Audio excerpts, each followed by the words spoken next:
Pod koniec XIX wieku Puck odkryły także rodzące się ruchy turystyczne.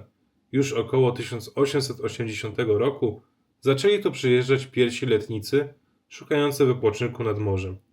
W mieście powstało Towarzystwo Upiększania Miasta, dbające o zieleń, czystość i estetykę. Choć w okresie zaborów Puck pozostawał w cieniu większych ośrodków, jak Gdańsk czy Sopot.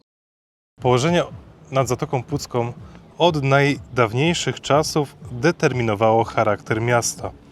Puck przez stulecia pełni rolę ważnego lokalnego portu morskiego.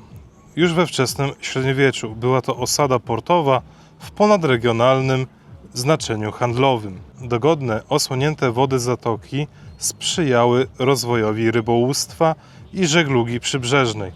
Rybołówstwo długo pozostawało podstawą bytu mieszkańców. W 1570 roku w Pucku działało 21 pełnoprawnych rybaków, więcej niż wszystkich rzemieślników w mieście.